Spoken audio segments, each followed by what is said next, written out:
any business that you wish to launch, you're 2,000 conversations away from making $1 million in that business. So you can either take a phone call every day, or you can make hundreds and hundreds and hundreds of phone calls, go to networkings and just shoot the door if you have to get that business launched. But the problem is most people don't see that as the necessity to launch their business. So they just kind of eke by when they grow their business, and they're not willing to put in the work. But everybody quits that first mile because they put in the sprint and they think, well, I contacted 50 people today. Cool. How many are you going to contact tomorrow? Well, the first 50 didn't work. I'm out. Oh, that's your problem. That's why so many people quit. They're like, this should work. I'm 1 year in. Why is it not crushing? It's like, dude, you've got 3 to 5 years of hard work with long hours until you get to where you want to be.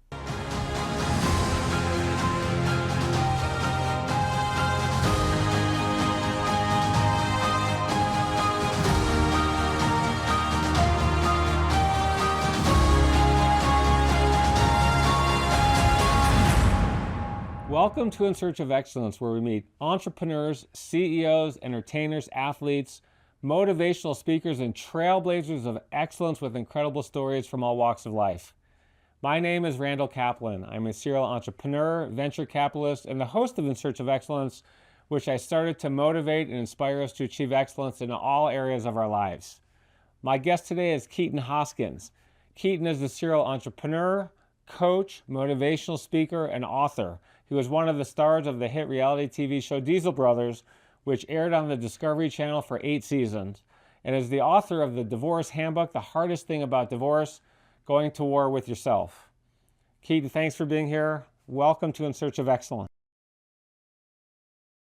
Thanks for being there. So I always start with our family because our family shapes our values, preparation for our future. Tell us about your dad, Mark, and we'll talk about his passing later on, and your mom, Bernice, and the influence they had on you, some of the lessons they taught you very early in life. So pretty much everything that I base all my beliefs and who I am today has essentially been a derivative of my experience with my father and the passing of him.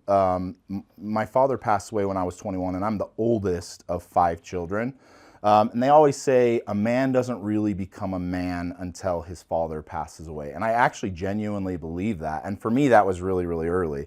But my experiences with my father all growing up was safe route, go to school, 401k, 9 to 5, work your way up in a company, and then retire at 65. Like, he preached that into every one of us as siblings. And throughout my whole life, it was like, that was like embedded in us. That's what you have to do, and that's the safe route. And I realized on his deathbed, that was all bullshit. The whole thing was bullshit. My dad was 47 when he passed away. He was the CEO of a really big company. And the last 2 years of his life, they just kind of threw him away. They were like, yeah, your health is so bad, we can't use you anymore, so you're done. And everything that he had taught up to that point in his life was all kind of just thrown away in my eyes. I watched him tell us all these things, and for every, I think, reason he was successful, right? You know, he made good money, he was a CEO, all those things. But I realized the safe route that he had been teaching us was not really the safe route. It wasn't the safe route. And I realized, literally sitting next to him on his deathbed, I had the choice of saying, I can either do what he taught me, or I can learn from this exact experience. And that is, I don't want to sit on my deathbed and have regrets about the life that I want to have and live. My father didn't have regrets about things he had done. He had regrets about things he didn't do, ultimately. And I realized then and there, at 21 years old, I kind of coined a phrase, and I know it came from that specific time, and it was this: I would rather sink on my own ship than I would sail on somebody else's. And at that point in my life, I made a commitment that I was going to live the life that I wanted, that I didn't have enough time, because ultimately my dad died at 47, and that I wanted to create the life that I wanted on me and with nobody else. And I realized I couldn't work for anybody. So literally at that point in my life, at 21, I decided, like, I have to be an entrepreneur. There's no other route for me. Right. We're going to go back a little bit in time, because I think a lot of parents, they push their kids to do certain things. And what I've heard from a lot of successful people on my show, and even in my own case, your parents think you should go one route and the other. And then somebody said something that's true. He said, you should never listen to your parents, because you can't make an intelligent decision unless you're asking for advice of someone who's been in your exact shoes. Yeah, yeah.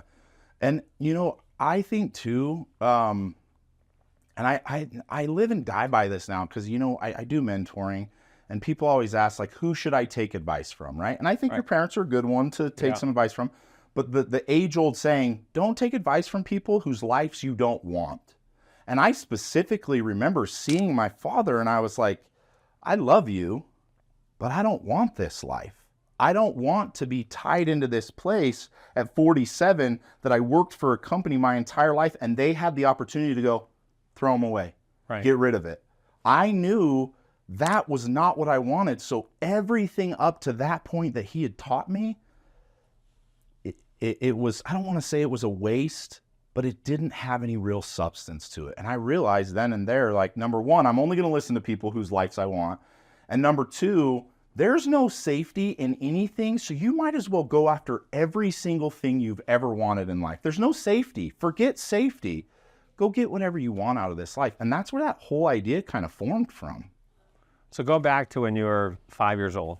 Yeah. What were you like as a kid between 5 and 15? Were you as confident as you are now? And how did your life change as you got into kind of late teenage years?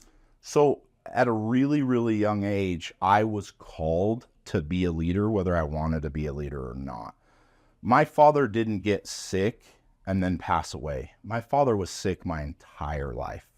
With congenital heart disease. That's how he passed away. But my father was a type 1 diabetic. When him and my mother got married, he had his first kidney transplant. And for most people who don't know, anytime you get a transplant, your body rejects that organ. It thinks it's a foreign object. So you spend the rest of your life taking what's called immunosuppressants. So if I get a heart transplant or a lung transplant or a kidney transplant, I literally have to suppress my immune system for the rest of my life. Otherwise, my immune system will fight that transplant. So my dad, I remember when I was 8 years old, he sat me down on a couch and said, hey, I've got cancer in my eye. I'm not sure that I'm going to make it. You may become the man of the house. Like, I remember even at 8 years old having a conversation with my father, like, you might have to step up here. And so from a very young age, I was called to this like leadership of, hey, you might have to take care of your mom. You got 4 siblings who are younger than you, all the way back to the time that I can remember.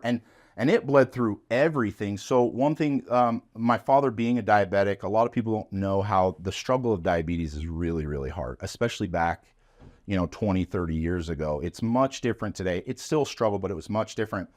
Back then, my father, they're always monitoring their blood sugar, because as a diabetic, you don't have a pancreas that creates insulin and monitors and keeps your blood sugar where it needs to be. So you're always taking insulin. Well, my father would oftentimes go into a diabetic shock, like once a month, I remember. So from the time I can remember, and I don't know how young it was, but let's say 6, 7, 8 years old, I remember my mom waking me up in the middle of the night saying, hey, I need your help. Your father has gone into a diabetic shock. Usually that's convulsions, and we have to shoot him with a needle to get him to come out. And I did that month after month after month. And there is just something that when you're called to do something, you either rise to the occasion or you cower, right?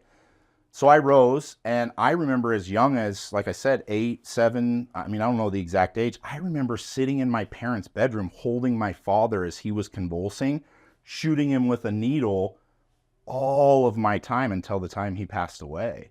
So like those kinds of instances for a child, like you either have to become confident leader and get shit done when it needs to be done, or else you cower into this horrible traumatized child.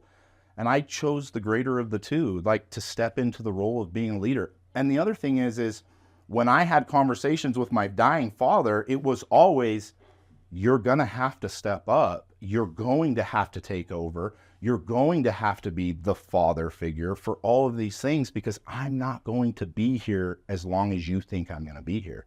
And that created in me a sense of leadership that has come, every year I get better as a leader, but ever since I was a young child. I hope you're enjoying this video so far, but before we jump back in, I want to know if you've ever thought about what you need to do to reach the next level of success in your life. Over the last 25 years, I've been an advisor to more than 50 companies. I've invested nearly 100, including Google, Lyft, and Seagate, and I also co-founded a company that today is worth more than $15 billion. I've been incredibly blessed in my journey, and at this stage in my life, I want to give back. I want to share the lessons I've learned so you can reach incredible success way faster than I did. In my own journey, I've learned that having the right mentor is a massive advantage to achieving our goals. I'm hugely passionate about mentoring others, and I'm looking for a few hungry entrepreneurs who are excited to take action on their journey to incredible future success. So if that's you, I've got an opportunity. In the description of this video, there's a link where you can apply to work with me. All you need to do is answer a few simple questions, and if you're a good fit, my team will reach out so we can build a game plan together. All right, now let's get back to the video.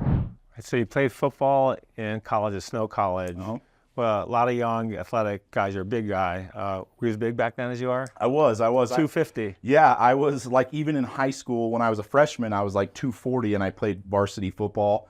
I was always big into football. That was like my only thing I cared about. I wanted to play college. I wanted to go to the NFL. And growing up, because of the stuff that I had to deal with my father, there was never any circumstances that were harder than dealing with that. So anytime I was placed into a leadership role, it was easy because it was never as hard as what was at home with my father and my mother and my siblings. So immediately, like, I became football captain. I was always leading my football team, and it just kind of led into every single aspect of my life. But ultimately, yeah, like, football was my love. That's where I learned to take what I had learned from being my father's son to integrating into being a leader. And from a very young age, like, you don't get the choice not to be confident. Like, when you're 8 and you have a needle in your hand and you're holding your father who's convulsing, I don't get the choice to second guess. I don't get the choice not to be confident enough to get the shit done that needs to be done. Otherwise, you're going to have a catastrophe on your hands. So what were your dreams as a kid? I mean, you're an athlete. Was it to be pro football player, or was it to be a successful businessman? And we'll talk about step by step your career. So, I mean, as a young kid, I was so singularly focused on just football.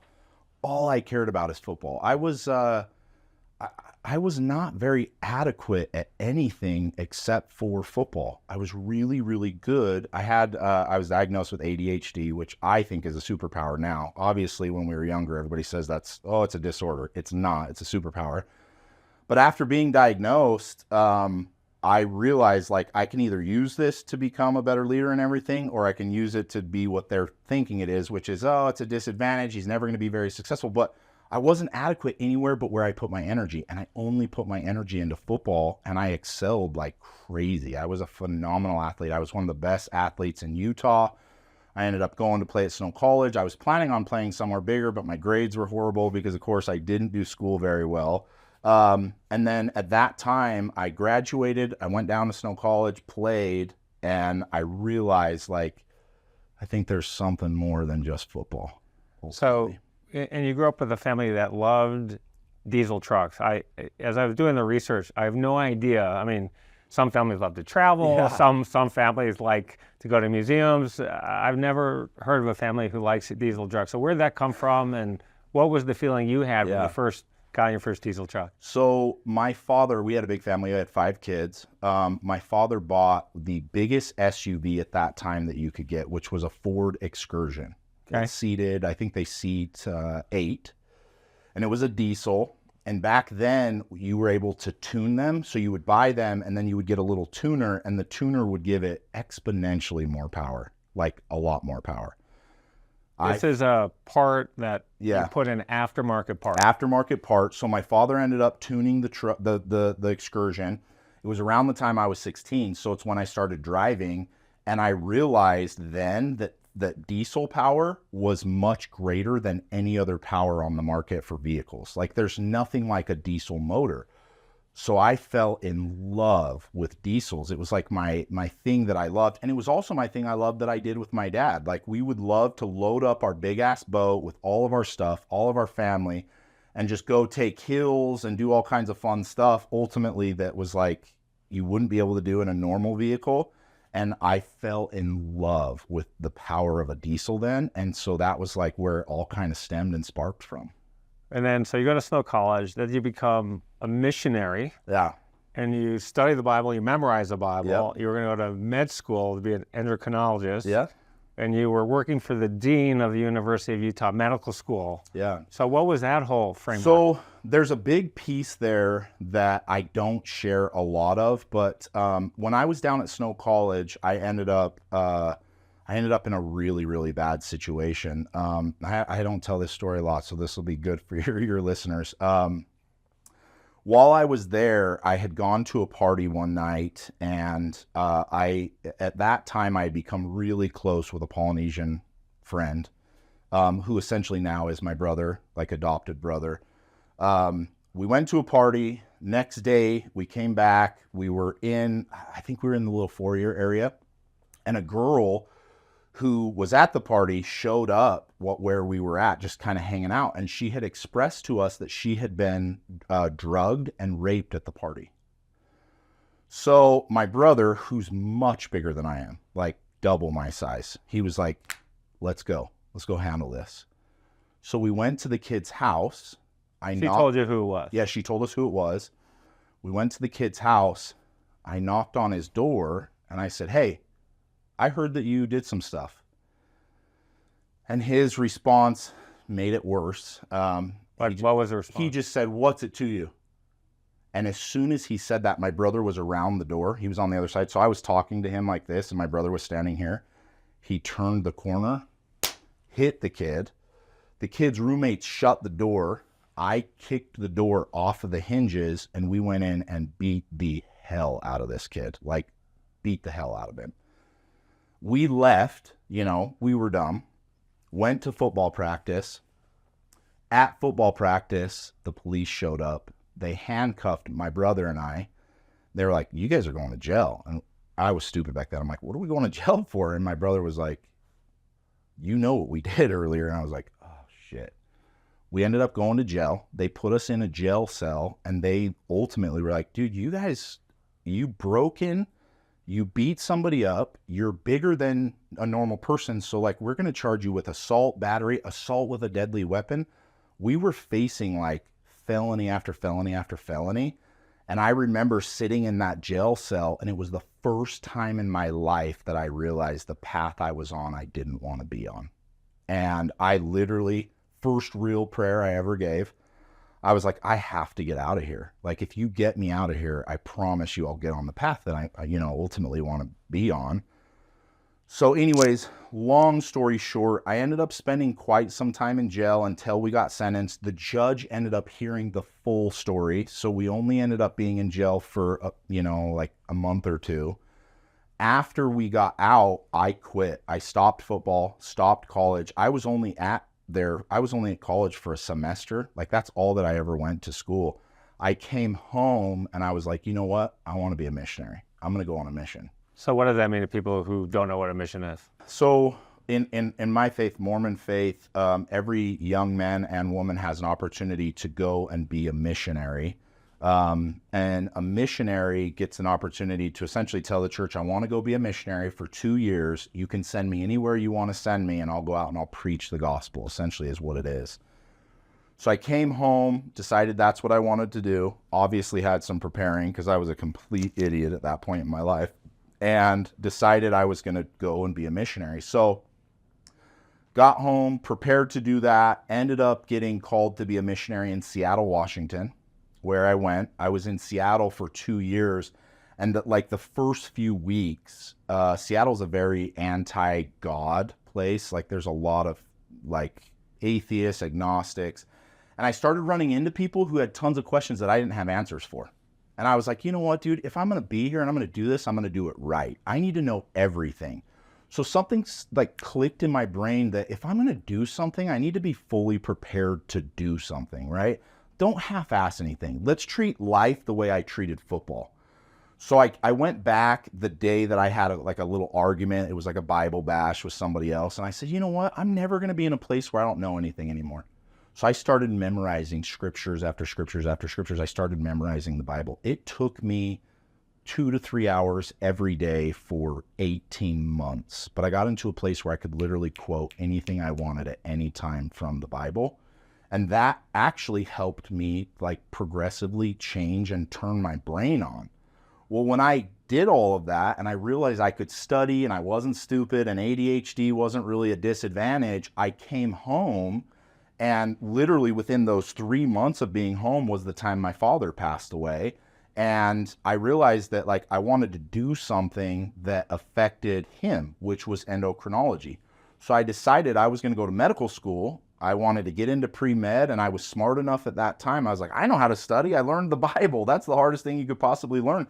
So then I decided, well, I'm going to go and do medicine. I don't know if it means opening my own practice or all of these other things, but ultimately that's kind of how it steered from. I went to college, I went on a mission, I came home, I wanted to get into medical school, do something in medicine that I could take and help people like my father. And that's kind of what put me into that path. But you work for the dean of the med school. So how does Keaton, who's had spent some time in prison, who kicked the shit out of someone, who deserved it, by the way. Totally. And by the way, what did that guy go to jail? He did. He ended up serving a long time. Good for him. Yeah. I mean, good. Yeah. You know, justice. Yeah. You know, got double justice. He got double justice. A twofer. So how does Keaton go from having, I guess, a criminal record to going on a mission to coming back and was just, hey, Dean of Utah Med School, I'm Keaton. Can I come work for you? So my mother, Bernice. Bernice, she had been a registered nurse for years and years and years. And when I came home, she was working at the University of Utah Hospital. Okay. She was a very high up nurse. She was running about 150 nurses. So she said, listen, for us to get you in the door, you're going to have to go work nights working in a neonatology research lab with the deans of admission for the medical program. The only way we're going to be able to get you in. And I thought, okay, let's go do that. So that's what I did. For about 3 or 4 months, I went and started like, okay, I want to get my hands, I need to figure out what I'm doing. And in that process is where I really strengthened my whole thought of what I told you in the beginning, which was I can't work for anybody. Every doctor that I had contact with, I would ask every question I could possibly ask. But my number one question was, do you love what you're doing? And every answer was the exact same from every doctor across the board. If you're here to make money, don't do it. And I thought, well, shit, yeah, I want to make money. And every single doctor, that was the first thing out of their mouth. If you're doing this to make money, this is the worst thing you could ever do. So I was only there for a very short period of time. Like I literally found very quickly, this is not what I want. I don't want to work my whole life. I don't want to have a little bit of money with no time. I had already decided, like, I don't really think I can work for somebody anyways. So if I get my medical degree, I can open up my own facility. I can do something. But if everybody I've talked to says that this isn't the route, I need to change that. And I left. I stopped the pre-med. I stopped the neonatology research. I literally left everything and said, I'm just going to go work for myself. I mean, we all have pivotal moments in our life. Your dad dying was yours, one of your many. He died in your arms. Do you remember the last words he said to you? When he passed away, he had been unconscious for about a day and a half. And the last few hours of consciousness, he wasn't really with it. So I don't remember the last word, but I remember the last conversation. The last conversation ultimately was about a week before. He was sitting up at our table, and I asked him, I said, are you afraid to die?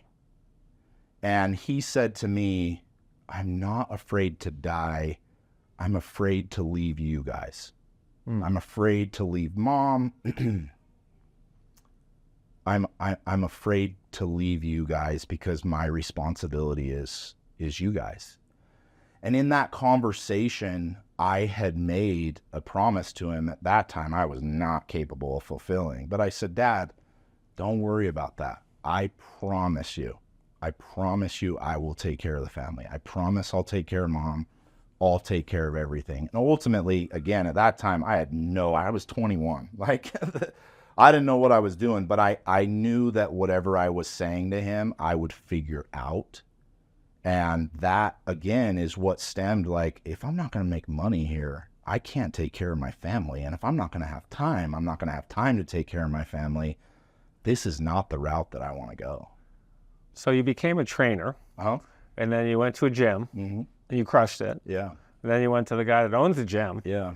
And you said, all right, I'm going to take over, basically. I mean, you brought your guys in there to train, and then you said, oh, no, we want you to manage this place. And then the guy fucked you over. Yeah, So tell us about the whole story. What lessons did you learn by kind of taking over? And then what lessons did you learn when you got screwed over after your first job?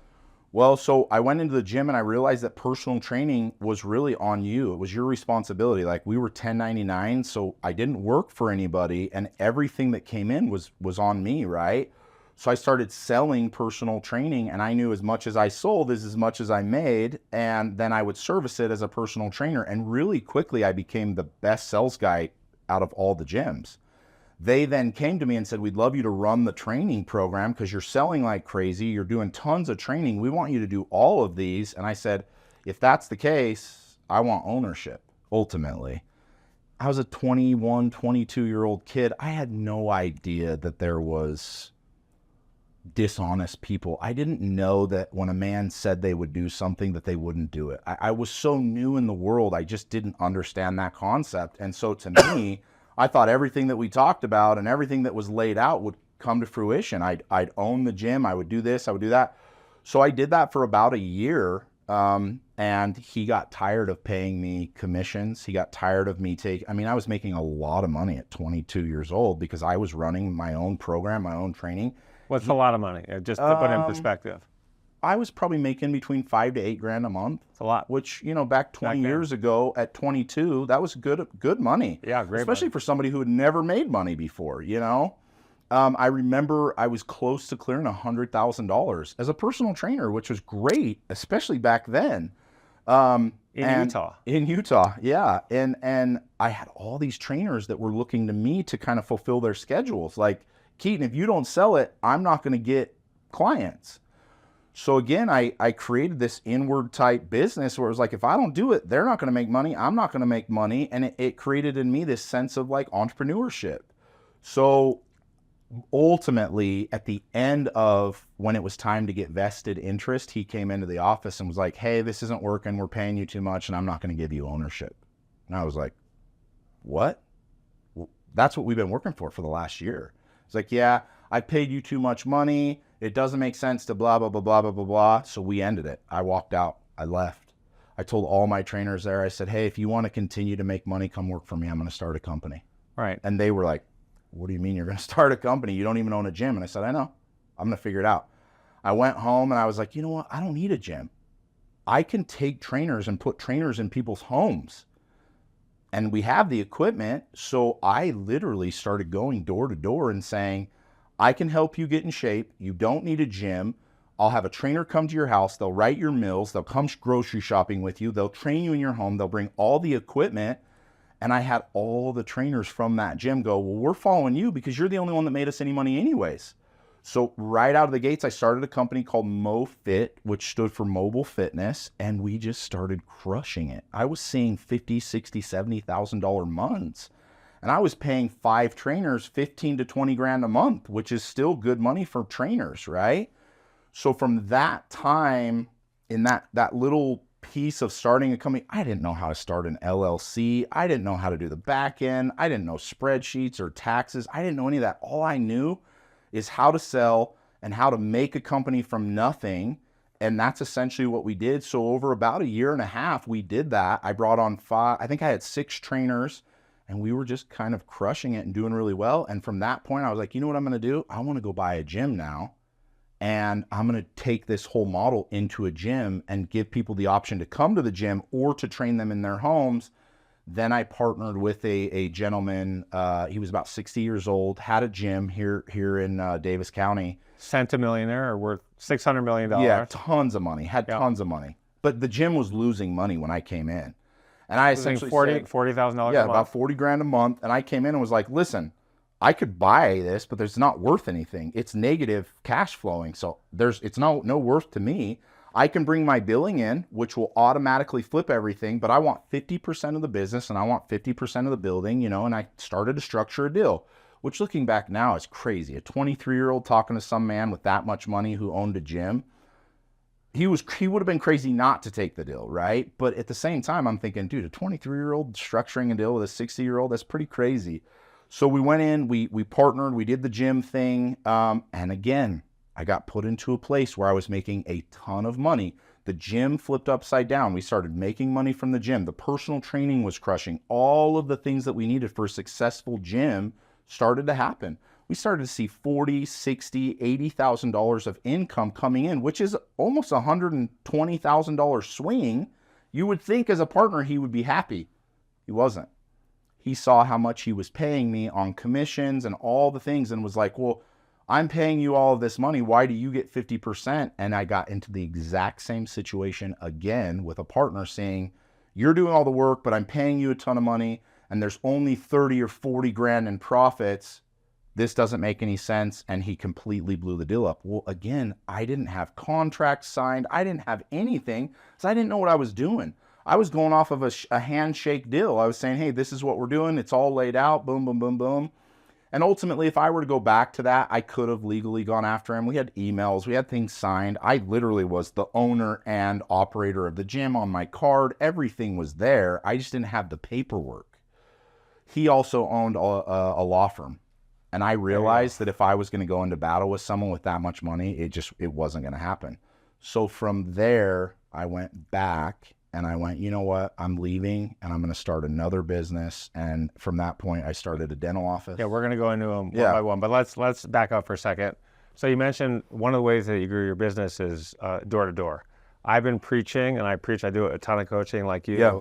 And I think cold calling is one of the greatest skills that we could have. Oh, yeah. And I think people are very afraid to do it. They get sweaty, they get nervous. Mm-hmm. So were you actually going through neighborhoods and said, okay, I'm just going to go knock on that door. I don't know who's living there. It could be a 95-year-old couple living there and just one by one? Yeah. So I live and die by a principle. I didn't know it then, but I lived by it then. And that is you're 2,000 conversations away from making $1 million. Whether that's cold calls, whether it's on the door, whether it's in person, whether it's in networking, you're 2,000 conversations away from making $1 million. And I then didn't realize that 2,000 number. I was just like, we got to go. I had just been married. I had just had my first daughter. I now left a gym thinking I had ownership, got kicked out by a horrible human being. And I don't talk ill on a lot of people, but you're talking about a gentleman who had tons of money, who had someone he could have mentored and given everything to grow, but instead he took it. He took. So we split, and I literally was like, this is back on my shoulders. I don't have money to go out and market. And even if I did, I don't even know where I would market. So I realized it was door-to-door stuff. It was phone calls. It was Facebook. Facebook had first started to come out. This was around 2012, 2013. I realized the idea of social media, all that stuff. And I just went to work. I could not build a business without actually putting in the time of the one-on-one conversations, whether on a door or on a phone call. And any business, because I mentor people now on starting business, any business that you wish to launch, you're 2,000 conversations away from making $1 million in that business. So you can either take a phone call every day, or you can make hundreds and hundreds and hundreds of phone calls, go to networking, shoot the door if you have to get that business launched. But the problem is most people don't see that as the necessity to launch their business. So they just kind of eke by when they grow their business and they're not willing to put in the work. Lots to unpack there. So where does the 2,000 number come from? It's funny. I was listening to Dan Pena. Do you know Dan Pena? No. He's called the $1 billion man. I don't really think he has $1 billion, but I was listening to a clip from him years and years and years ago, and he was teaching all of these people in an entrepreneurial space. He was like, you guys don't understand it. You guys think that I have all the answers and everything. I'm telling you right now, you're 2,000 conversations away from $1 million in your business. And I remember hearing that, and I was like, man, I really was 2,000 conversations in until I started making real money. Like I had to knock on door after door after door until I got one. I had to have hundreds of phone calls until I had 5 or 10 clients. I had to take this massive action, and I didn't have the funds or the know-how to do it any other way than on my own back. So when I heard that his number, I literally went back and took inventory of launching these companies in the beginning. I was like, that's a real number. I genuinely think I had 2,000 doors knocked before I saw my first $25,000, $35,000, $45,000 check. So for me, that's kind of how I was like, I agree with that number, 100% agree with that number. And it's great to do it when you're younger as well. I sold T-shirts at Michigan, University of Michigan, door to door. I took $500 of my bar mitzvah money, and then we had to go through the phone book, right? So you couldn't go online and buy these T-shirts. Got kicked out of every dorm. Got kicked out. People slam a door in your face. What are you doing, dude? But my dad told me something. I'm going to PG this one. Yeah. But he said, and I was a nerdy kid. I was bullied. I wasn't confident. None of that. And I remember having a crush on this woman, Robin Bolton. I'm going to ask her out. But he said, I was so afraid, ask her out. But he said, if you ask out 100 girls, the first 99 say no, you're going to feel like shit. Yeah. But when 100th girl says yes, you're going to feel pretty good about yourself and forget about the other 99. I think business is like that too, especially waiting for your first sale. Yeah. Well, and I always tell people, like if you were to guess, if you flipped a coin, how many times is it going to land on heads? How many times is it going to land on tails? Well, we know statistically it should be 50-50, right? But if I flipped it 100 times, it's probably going to land on heads the first 75 times, and then the last 25, and then so on and so forth. Everybody thinks that, okay, let's say statistically 10% of who you talk to are going to accept. Most people hear that and they go, well, if I talk to 10 people, one person's going to say yes. That's not the way that it works. I have to take massive action, and in the massive action, those numbers come true. But if I knock on 100 doors one day and I get all no's and it's a 0, that means the next 100 doors that I knock on, I'm going to start to see success. But the problem is that first 100, that's where everybody gets deterred. They're like, I knocked on 100 doors. Why did everybody say no?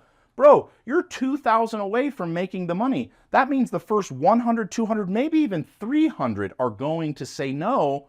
But through that process, you're going to get better. You're going to actually start seeing statistically the numbers that you want to see. But everybody thinks it's like this mathematical equation that, oh, if I talk to 4 people, one of them is going to say yes. That's not the case. 25% might say yes, but it's after you've talked to 1,000 people before you see that 25. And that's the hardest thing I think in business for entrepreneurs is they go, well, I'm doing everything right. Yeah, but you got to do everything right for a good amount of time before you really see those numbers. It doesn't just come like, okay, this is the 4th person, this guy's saying yes. This is the 5th person, this guy's saying yes. It's a continued thing that with massive action, you'll see those numbers, but everybody quits before they actually get to that massive action number. It's amazing. People don't want to do the work. No. And they quit. And I talk about this with all my CEO friends, my successful friends. I'm 55. How old are you? 36.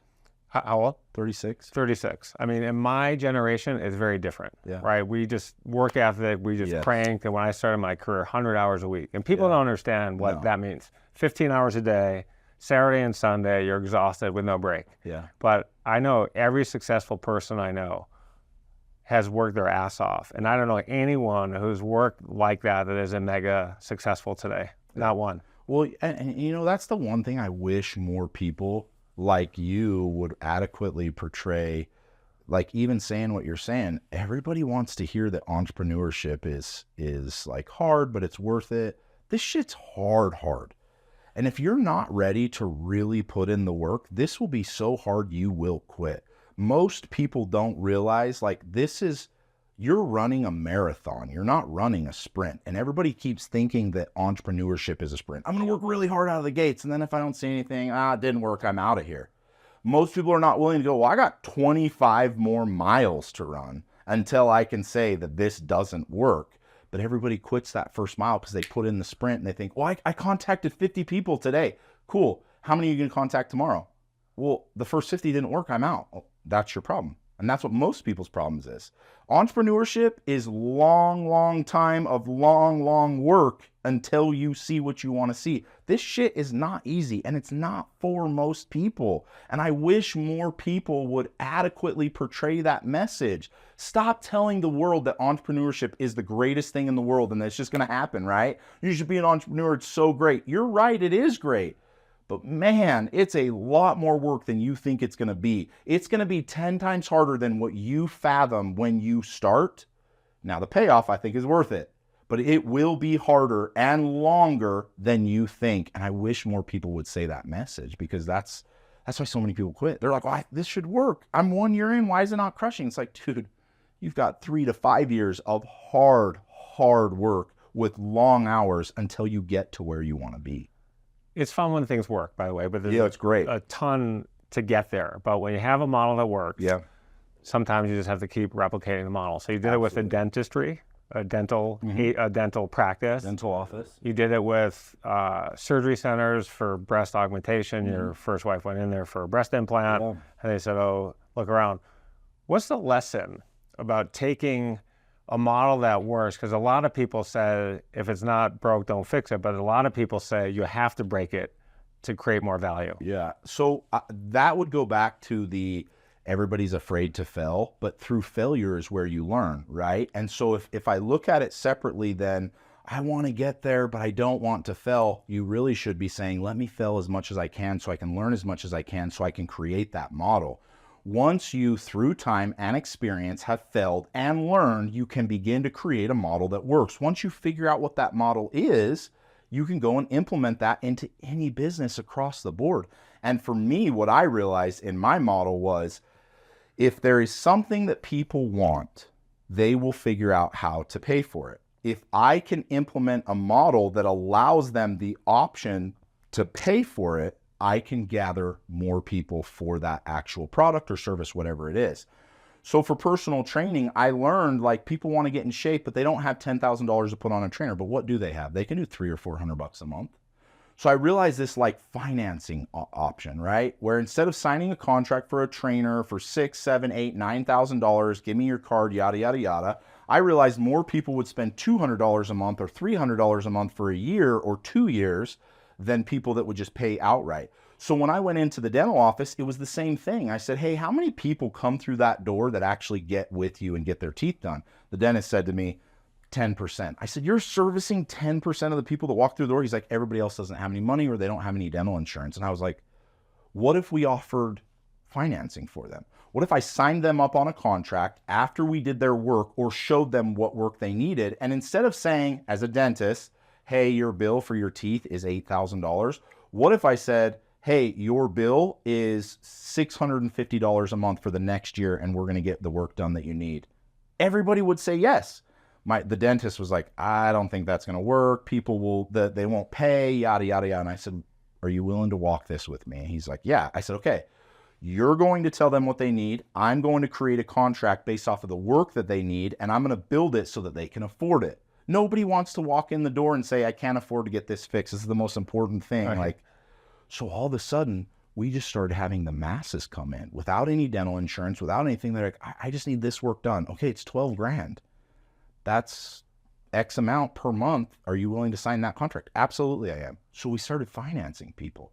I took the same model as personal training on a month-to-month and I added it to dentistry, and we started running them through the door. Same thing. I went to the plastic surgery clinic and I said, how many people roll through that don't have $6,000 or $7,000 for breast augmentation? And he laughed at me. He goes, every 18, 19, 20-year-old girl wants a breast augmentation. They don't have credit. They don't have a credit card. They make $1,200 a month in their job. And I said, okay. And their parents aren't paying for it. And their parents definitely aren't paying for it. I said, well, what if we offer them financing? And he was like, there's no way it's not going to work. And I said, are you willing to walk this with me? Absolutely, I am. Okay. What's our cost? And he would say, oh, it's about $1,000 my cost for a breast augmentation. I said, what if I could get $1,000 down, $300 a month for 18 months, 15 months? And he was like, if they'll do it. I said, all right, let's do it. So we started that financing option. Again, same thing that I had taken from personal training, $300, $400, $500, $600 a month. And all of a sudden, all of these people started coming into the business and they were like, we've been turned down by everybody. They want my $6,000 payment up front. I can't afford that. I can afford $1,000 down and $400 a month. Great. Sign the contract. Let's get to it. I implemented that in every single thing that I started doing. And I realized when people want something, they'll figure out a way to do it. But if you don't give them an option, they're just going to walk away. So we started servicing people in the dental field that they had no option but to pull their teeth. We started servicing people in the plastic surgery community that was like, I want a breast augmentation, but I don't have that money. Okay, great. We'll give you a way to do that. And the best part is on all of those platforms, we always had a delinquent payment or a failed payment. It was less than 10%. People were so happy to get the work done and have the option, they stuck to their payments. So I think it's interesting. I think demographics help. So Utah is actually the second most popular state to do breast augmentations, which is crazy. Shocked me. Yeah. Because the Mormon community largely, so I'm trying to figure out who these people are. So Miami's number 1, Utah is number 2. Where's LA? It's got to be up I in the don't mix. know. I just know gotta be way up there. at least it was. I haven't looked at those statistics forever, but Miami was number 1, Salt Lake City was number 2. One thing I really enjoy about this community here, people are very up to do with what they look like. Like what you look like is really important. Makeup, in shape, breast augmentation, tummy tuck, all of that stuff. That is a demographic that's huge here, but it's also a demographic all over the place. Yeah. I'm not saying that it didn't work well here because of that, but it could work anywhere. You would just open up your demographic of people who could afford your services. Right. I got into this mindset that you're telling me that people own homes for $300,000, $400,000, $500,000. They don't have 3 or 4, 5. What do they have? Oh, they have a 30-year option to pay on that home, and they're making those payments. They also have a $25,000 car, a $30,000 car. They don't have $20,000 or $30,000 to their name, but they do have the ability to finance it for 5, 6, 7 years. And I realized like that's what people need for services that we offer. So we implemented that, and I still to this day implement that across the board. When somebody wants something and you give them an option that allows them to pay for it, they'll jump on it, which opens up your demographic. And a lot of people even listening on this is like, well, I don't know if that would work in my industry. It will. You just have to have the infrastructure to build that out, right? The billing, you need to have the bill collector. You need to have the right contract. You need to have the right advertising. Like we started advertising for breast augmentations, and it literally, our advertisement was simple. Breast augmentation, $3.99 a month. People lost their mind. What do you mean? $3.99 a month, I can get my breasts done? Yes, absolutely. Rolling through the door. Right, in the first month it went from 30 to 80. Yeah, it was And the surgeon must have been like, oh, that's the greatest thing I've ever seen. The greatest thing ever. He was like, I'm tired of doing this. So I was like, well, let's hire another plastic surgeon so you're not doing all the work. I literally took him from very little, 10, 20 jobs a month to, I have so much work I don't know what to do with. Now, the one thing that was hard for him is he was seeing income that was slowly building, but it wasn't the same income of 20 people at $6,000, $7,000. It was 80 people at $1,000 down, $3.99 a month, which for him didn't make sense. But when I started to work backwards with him, and this was part of me structuring the deals, I was like, listen, do you want to sell this? Contractual value is what is a good multiplier for a business that you can sell. If I go to sell a business and it's doing contractually $1 million a month, why wouldn't I do a 6, 7, 8, 10 multiplier if I bought that business? Right. And he was like, oh, I guess that makes sense. So that's ultimately how we created it. I hope you're enjoying this video so far, but before we jump back in, I want to know if you've ever thought about what you need to do to reach the next level of success in your life. Over the last 25 years, I've been an advisor to more than 50 companies. I've invested nearly 100, including Google, Lyft, and Seagate. And I also co-founded a company that today is worth more than $15 billion. I've been incredibly blessed in my journey, and at this stage in my life, I want to give back. I want to share the lessons I've learned so you can reach incredible success way faster than I did. In my own journey, I've learned that having the right mentor is a massive advantage to achieving our goals. I'm hugely passionate about mentoring others, and I'm looking for a few hungry entrepreneurs who are excited to take action on their journey to incredible future success. So if that's you, I've got an opportunity. In the description of this video, there's a link where you can apply to work with me. All you need to do is answer a few simple questions, and if you're a good fit, my team will reach out so we can build a game plan together. All right, now let's get back to the video. At some point, you got two friends who contacted you. They're doing this TV show, and the TV show, this model is kind of weird, outlandish, and new. They're going to create and build this crazy diesel truck. Yeah. And they're going to give it away for free. Yeah. Which is actually, when you think about it, if someone had said that, that's ridiculous. Then you think it's brilliant. Yeah. Because think about all the people coming who are going to follow that and said, I would like a free $100,000 truck or whatever it costs. So how did the show come about, and who are these dudes who you've been friends with since 8th grade? So I had through this whole time I was still building diesel trucks because it was something that I loved to do, and I was making enough money I could build really cool trucks. I grew up with Diesel Dave, who was a character on the show, and he was really good friends with Heavy D. And in 2011, they decided to kind of come up with this model. Well, I had connected with them because I had known Diesel Dave forever, and I was building trucks, and I was like, I want to do this with you guys. I'm running a plastic surgery clinic, a gym, a dental office, all of these things, but I would love to come and do this with you. What does this look like? And they were like, well, we came up with this model where we can monetize social media, and no one believes us. So we had Facebook start rolling out, and we had all of these followers, all of these eyes, and we were trying to figure out how we monetize. We would go from company to company saying, hey, we have 2, 3, 4, 500,000 followers. Let us show you how to make money off it. Nobody believed us. And we were like, well, let's show people. Let's go and give a truck away for free. And the way to enter is you buy clothing from us, and every dollar you spend with us, you get one entry in to win the truck. Well, in 2011 and 12, we didn't have a ton of money, but we were like, I think this model will really work. Heavy D was like, we're going to give away a $70,000 truck, and we're going to sell wristbands that say Diesel Power on them. We have 3 shirts, and we have a sweater. That's all we have. But every dollar they spend on this, and the wristband was $1. Every dollar they spend, they get one entry in to win the truck. So let's put it out into our social media. Let's do social media viral videos, and let's try to grow the page and then advertise the page that we've grown. So we did. We put together this crazy truck giveaway, and the first giveaway, it cost us about $75,000 for the truck and maybe another $100,000 for actual gear and everything. And we did $600,000 in sales. And we were like, holy shit, this model works. This really works. We were, for all intent and purpose, we were the godfather of the giveaway model. We were the first ones that ever did it because I think we were crazy enough to do it. So from 2011 and 12 to about 2020, we gave away 150 vehicles. And by 2013 and 14, we started creating such viral content that we were being seen all over the place. Jay Leno saw one of our content pieces and was like, you guys got to come out to my show. So went out to the Jay Leno show, did a quick clip. It was really cool. Well, the Discovery Channel saw the clip. They came out to us and they were like, you guys are crazy. We want to do a TV show with you. And we were like, we're making so much money doing these giveaways. We don't want to do a TV show. So we told them no. They came back to us month after month after month. Finally, after a year of talking, we were like, all right, let's do it. Maybe this will help our giveaway model. So in 2013, 14, we decided to do our first TV show. But by that point, we were already so big on Facebook. I mean, between the 3 of us, I think we had almost 1 million followers.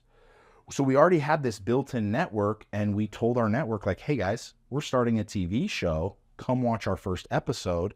And our first episode aired on Discovery, and to this day, we were still the #1 most watched premiere reality show on Discovery Channel. And from that point until we stopped filming, I think in 2022, that was I think it was 8 or 9 seasons ultimately, but that's how the TV show kind of went about. And it was just us doing crazy shit, building trucks, giving trucks away, doing viral stuff, viral content that more and more people would watch. And we just grew our network. So we have a lot of similarities in both our background and our goals and our dreams. And one of them, which was important to me, I had this dream when I was 18 years old. I want to be a millionaire by the time I was 30 years old. Yeah. So I know that was your goal as well. Mm-hmm. And you've said you can't make it and be a millionaire without a team. Oh, absolutely. Is that true? Absolutely. Why is that true? It's funny. I thought I had to do it on my own. All the way up until I was 30, when I made that money, I thought I had to do it on my own, and I acted on my own. I never built infrastructure. I never built a team. I never did anything the right way. I only started mentoring 2 years ago because all the way up until that point, it was such a huge learning curve for me.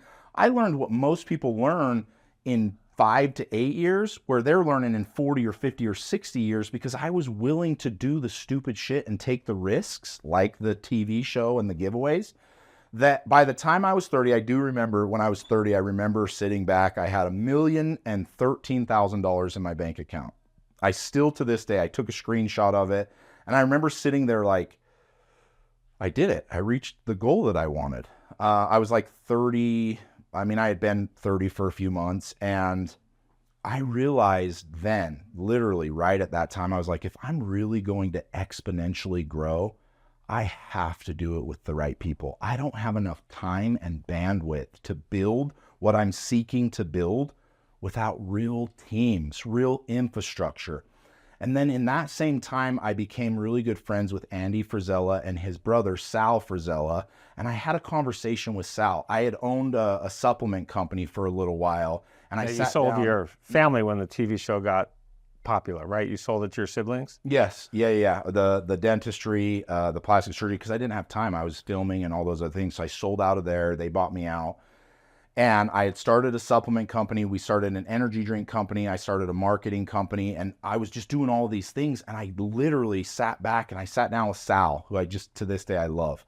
I said, Sal, how do I go from all of my time and energy to make $1 million to where you guys are? You guys are making, I mean, First Form is just crushing. And he said, Keaton, I'll tell you, it's only one word: infrastructure. And I was like, okay, what do you mean? And he's like, you will never be able to grow the way you want to grow and have the time you want to have without building a team and infrastructure in the companies that you're seeking to build. And I was like, holy shit, I've been doing this by myself the whole time. That's why I'm 30 and I've barely made $1 million. Like, I'm never going to get to where I want to be because I'm going to be the one doing it all. That's when that mindset shifted. And I was like, okay, so I've got to build teams that are duplicable, that build infrastructure, that do all the things. I'm not going to be the marketing guy. I'm not going to be the CEO. I'm not going to be the CPA.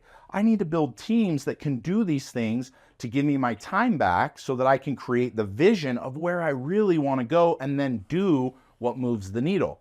Which, again, most entrepreneurs don't realize this. Most of the conversations I have with entrepreneurs that are making 800,000, a million, 1.5, they've bottlenecked themselves because they haven't built the teams and the infrastructure. But as soon as they begin to build that, take their time back, start creating the vision again to go bigger and bigger and bigger, that's when they really start to see growth. So now for me, I own a few companies now. Every one of my companies has a CEO. Every one of my companies has a COO. Every one of my companies has a sales team, has a marketer, has an assistant. All of those things that I once thought I had to do, I realized really quickly, I got to build infrastructure. And that's ultimately now where I spend the majority of my time with mentoring people is, you're making good money, but you want to grow big? We got to build a team. And that means spending more money and more time up front so you can create the team that then you can step away from. And that's what they're usually so fearful of. It's like, well, this is going to cost more money. It's going to take more of my time. Yeah, but we're setting it up so that you can walk away much quicker. We each had a goal. And I think goals is part of my mentoring. I do a ton of mentoring. Yeah. And I think having a goal is critical to our success. A 1-year plan, a 3-year plan, a 5-year plan, even a 10-year plan. Even if we don't stick to it, because we have a lot of curves and valleys and peaks along the way. What's your advice to people who say, gosh, I just think I want to get there, but I'm not going to write it down, or I'm not going to have a specific plan? Because I think specific plans are critical to our success. So, and I don't want to disagree with you because I do agree. You can somewhat. disagree with me. I live my life on a 120-day plan. I don't do 2-year, 5-year, 10-year. I don't even know if I'm going to be alive in 5 years. So it's not that you shouldn't look at the future, but for me to do actual deliverables, to take action, I need to see things that need to be done. So I always tell people, what's your 30, 60, 90, and 120-day plan? What actual deliverables are you going to do in those times? I could put together a goal that I want to live on a mansion on a hill and make billions of dollars in 2 years from now. But even if I make that goal, I still have to reverse engineer all the way back to day one of what am I going to do this month? What am I doing next month? Like actual things that I'm going to do. And sometimes I think it's like you're looking at the elephant in the room. How do you eat the elephant? one bite at a time. But people see this huge 2-year, 3-year, 5-year, 10-year goal and they go, oh, I'm never going to get there. So if I work from the beginning and go, dude, forget the elephant. Forget the elephant. Let's just cut his leg off and let's deal with that. The next 30 days, how much are you going to eat? The next 60 days, how much are you going to eat? The next 90 days, how much are you going to eat? And then put into place actual deliverables that must be done. All of a sudden, I'm just taking these steps towards those goals. Even if I don't have that goal anymore at the forefront of my mind, I'm taking actual deliverables on that goal. It's like climbing Mount Rushmore, or not Mount Rushmore, Mount Everest, right? I could look at the top and go, holy shit, I gotta get there. Okay, I just need to get to that peak by the end of the day. And then I need to get to that peak by the end of the day. And then by the end of the month, I'm gonna be halfway up. And then from there, I'm gonna, and for me specifically, if I can break it all the way down into a deliverable of day, week, month, and let's go all the way to a year, for me, it's much easier to swallow. And I know exactly what I must be doing to get me to where I want to be. And so I have people ask that question all the time, what's your 5-year goal? I'm like, I don't know. I don't have a 5-year goal. I can tell you this month I want to make X, and this month I'm going to do X, and this month I'm going to accomplish X. And that's all that I care about. These next 30 days is what is in front of me that I must deliver on. And you know this because this is the only way to become successful. It's all about action. You could plan and prepare and plan and put a business together and or a business proposal together and plan and plan and plan. And then you wake up one day and you're like, cool, 6 months has gone by and I've been talking about my 4-year goal for the last 6 months, but I haven't done shit with it. Forget that. What are you doing today, this week, this month? And let's do that right now. And that's why I'm very passionate about telling people like, dude, just take action. It's action that gets us to where we want to be. I could sit for a week and look at the top of Everest and go, holy shit, I got to get there. All right. I have my gear. I've got my Sherpa. I've got my team. I'm going to talk about how and what day we're going to do this. And then all of a sudden a week passes. I'm still sitting at the base going, okay, I almost have everything mapped out as for how I'm going to get there. Or I can go, all right, I'm going to get there today. I'm going to get there the next day. I'm going to get there the next day. And at some point, I reach that goal. Now it's usually 2, 3, 5 years, 10 years away, but it's my monthly, daily, weekly deliverables that get me there, and it's that action piece. And that may be just how my mind works, right? Like if you shoot me off a goal in 2 years, I'm like, I don't even want to talk about that. I don't even know if I'll be alive in 2 years, but I know to accomplish that, I must do these things right now, and these things in 30 days, and these things in 60 days, and that is where all my energy, my time, and my focus is. As part of my own personal plan, I have a personal business plan. So I review it every year, I tweak it, I have different goals, things change, family, business, philanthropy, which is very important to me, my mentorship, but I preach to everyone, you got to write your goals down. Yes. Because you can't just have them up here in your head. Mm-hmm. So how important are writing goals down? And can you be uber successful without making some kind of written plan for yourself? That's a great question. I am a really firm and strong believer in a vision board, and putting in front of me that I see like what I want. I don't know how you would do it without writing things down. Is it possible? Maybe, but you're much more successful when you go, that's my vision and here's my plan written out, right? Because then you ultimately can go back to that and go, all right, my plan says this. Did I do that? I can take inventory. It's a real metric. Here's my plan. Did I do that? Nope, I didn't. Even biting off, I got to talk to 2,000 people. Okay. Forget the number 2,000. If I go, I got to talk to 15 people every single day. That's my goal. That means in the next month, that's 115 or whatever that math is, people I have to talk to. Did I talk to this many people this month? No, I didn't. It's written down. That's the metric. You didn't do it. Forget your fucking 2,000 goal. You didn't do 150, 200 people this month. We got to go back. But you can't go back to a metric you've never written down. So if you write shit down, you're able to go back, take the metric, take the inventory, and go, yes, I did it. No, I didn't. That's why it's so crucial. You put your vision, you put your plan on paper, and then you go back to that. Otherwise, you're just going, I don't know, man. I said I was going to do this. I don't even remember what I said. I don't know what the plan was. I never wrote anything down. There's no way to keep a metric, and then you're never really progressing. You have to hold yourself accountable for your goals. And how do you hold yourself accountable if you don't write the shit down? Right. Check or no check. Exactly. So one of the things that you've done in your business, which is a little different than the technology world that I generally live in, I was a co-founder of a technology company that raised a lot of money, but ultimately we have 10,000 employees today. It's a public company, did almost $4 billion in revenue, but we raised a ton of money. Awesome. So it's awesome, and it's also lucky. I mean, our company went from a market cap of 35 billion to 56 billion. So, and now it's back up to around 17 billion. Yeah. So when you're founder of a company like that, everyone's, oh my God, that's so great. Yeah. And then when you're down at 56 cents, no one even wants to talk to you. Yeah. So now it's a cool thing. But in the businesses you started, the most you've ever put in a business is $7,500. So what's your advice to everyone out there who says, oh, I need so much money to start a business. I got to raise $50,000, $100,000, millions of dollars. Yeah. So what's your advice for everyone out there? So I'll tell you, you and I are the dichotomy of what I teach, and that is there is two routes to be successful. One is a smaller business, and one is a much, much bigger business that grows fast, that makes a ton of money, that one day there's a huge exit. I have never been a part of a huge exit. One day I'm hoping, I have some plans for some companies that I've done that there should be some big exits, but that's never even been something on the forefront of my mind. I have focused on the small businesses making $2, $3, $4, $5 million, and that's what I teach. I actually have a program that is essentially how to start or buy a business without having to use capital up front.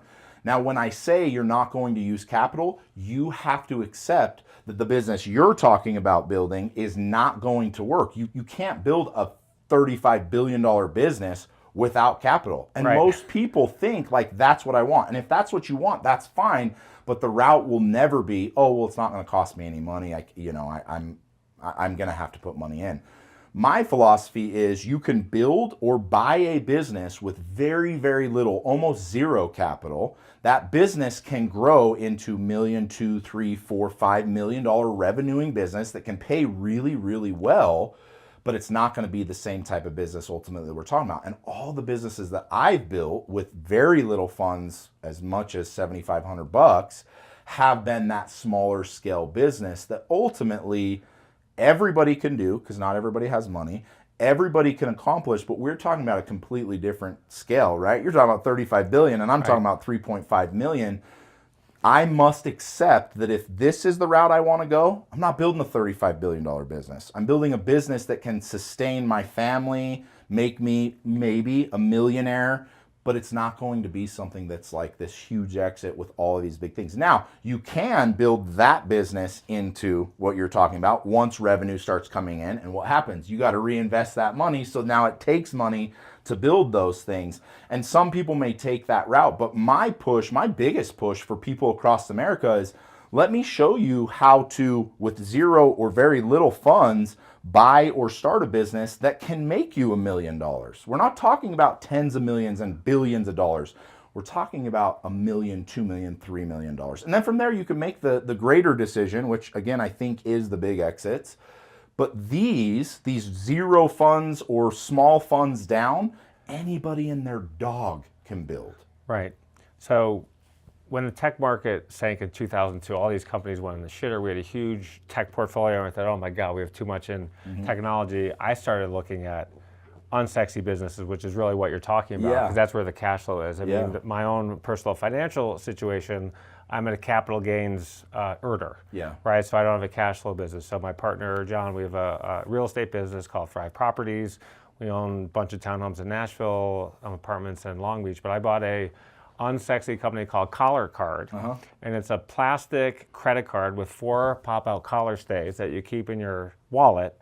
And men love this product. And if you wear a suit or tie, you're forgetting your collar stays all the time. So we sell them to hotels, like Wynn is I think one of our largest clients, and people love the product. So that business is kind of eked along, and we make some good cash flow there. Yeah. But as I was looking for these businesses, it's very hard. I mean, the business broker, there's so much shit out Yes. there, and you got all these brokers, and the brokers are not as sophisticated or maybe truthful as when you're looking at a $1 to $3 million revenue business. Yes. It gets a little more sophisticated. But I think one of the things, I don't teach that you need to build $1 billion business. Yeah. Right? That's the world, and in the VC business, these VC funds need a $1 billion exit, because that's a weighted average game. Yeah. 7 to 10 deals go to zero, and you feel really stupid. You think, oh, this is going to be great. But I love the cash flow businesses, and a part of the mentoring that I do, we have interns every summer, 36 interns from kids around from different universities around the country. We had 7,400 applications this summer for our program. That's awesome. But I tell people, there's nothing wrong, and it's awesome if you can build a business that's $1 million a year. Oh, and yeah. You don't have to go for the home run to be successful. Yeah. Well, and we know as business, owners, like most good businesses do 20 to 22% profit, right? Yeah. If I build a business that revs $1 million, I should be making close to $250,000 a year. $250,000 a year is a lot of money for people. And if I can buy or build that business for zero funds, that's a phenomenal business that gives me money for my family, that gives me money for my hobbies, all the things that I want to do. And these small cash flowing or boring businesses, like, again, you can go in and buy them and not need any money down. You structure the deal, right? So you're looking for seller financing. You can come in with very little money. You can take that business, make a few tweaks, change the revenue, change the bottom dollar, and all of a sudden the business that was doing $1 million is now doing 1.8. It was cash flowing 15%. It's now cash flowing 20. It costs you no money, and you're doing $2 million. Your profit's 20%. You did $400K that year, and you spent $0. Those are the sexiest businesses for me right now. We have about 10,000 businesses a year or a day that are selling, that are boomer businesses like that, like the small 1, 2, 3 million rev businesses. Those people, if you structure a deal with them, you can come in with very little money, have the business fund the buy, and then you can take it over, build it, take the money that you're making, ultimately pay the business off, cash flow, and it didn't cost you any money. Let's talk about what it takes to be successful. You've said that relationships are critical, which I think they are, and you reach out to a certain number of people every day, which I think is great. When I worked for a law firm one summer, the most successful partner in the firm was this guy, Dick Burton. Mm-hmm. And all he did all day long was call people. Mm-hmm. He'd call clients, how you doing, checking in, and I thought, it's brilliant. I do that sometimes, not on a metric basis like you, but I think it's really important for business relationships, friendships. Why do you do it, and who taught you this awesome? So I teach two really, really important principles. Number one is your marriage relationship will always be an indicator on your success across the board. I've never met a human being who is successful across the board that wasn't first successful in their marriage. So for me, when I start mentoring, one of my first questions is how is your marriage?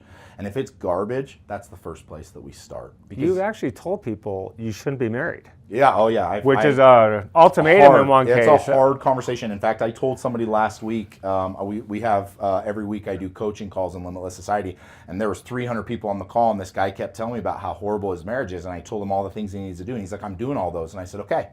That means that this is not a marriage you should be in anymore. And I did it in front of 300 people. That's not a fun conversation to have.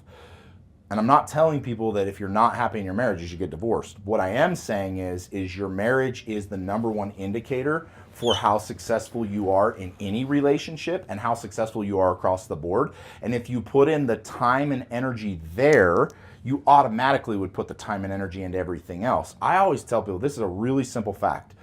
As human beings, we have this much space in our brain. Like, this is not very much, right? It's 6 inches between our ears. If you are filled here with the chaos of your marriage, how much time and energy do you truly have to make the right decisions pertaining to anything that you want to be successful? If I can clear this space and make your marriage better and clear this whole space out of the issues that you have in your marriage, you'll ultimately be a better leader, a better CEO, a better partner all across the board. So I tell people, number one is relationship that you're in, which is the most important in your marriage. Number two is, if I can't build a beautiful marriage, I can't build a beautiful relationship with anybody. So again, if my marriage is in shambles, most of the time it's two people, it's not one, and you have issues yourself that we must work through. As we work through those with you, you will become a better friend, a better partner, a better CEO, and all the relationships around you will get better. And I tell people this all the time, your network is your net worth. Everybody's heard that.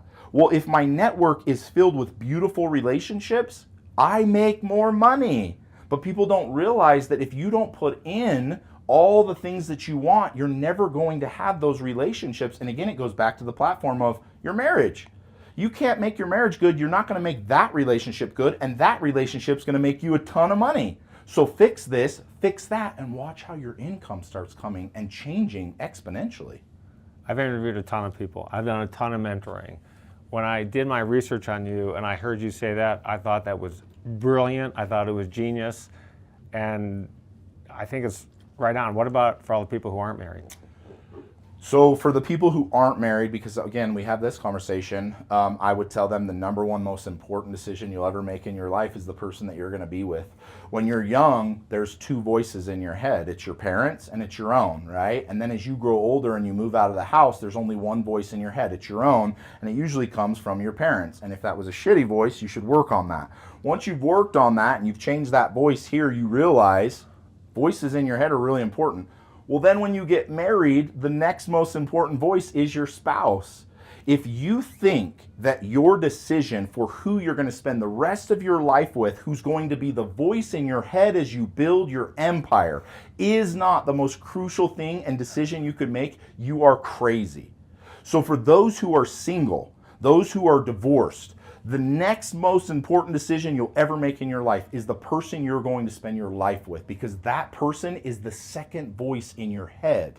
So when I get with people that I mentor and I ask them, how's your relationship, and it's garbage, I already know the second voice is garbage in their head. I know all the decisions they're making are based off of that voice. And if you are the sum total of your thoughts, you're the sum total of those voices. So if those voices aren't important to you, you're never going to be where you want to be. That's why making the decision to be with somebody for the rest of your life is so crucial. So my advice for people who are single, you should take this decision very, very seriously. You should, number one, become the person that you want to be with. Don't look for somebody. Become who you want to be with. Then, in becoming that person, you will attract that person. I see shitbag people all the time saying, I want a great marriage, I want a great wife. And I'm like, you're a horrible human being. You think you're going to attract that? It's never going to happen. The best advice anybody's ever given, Jim Rohn said, you must stop pursuing success, you must attract it. And how do you do that? You become attractive to it. I become attractive to those that I want to attract by becoming what I want.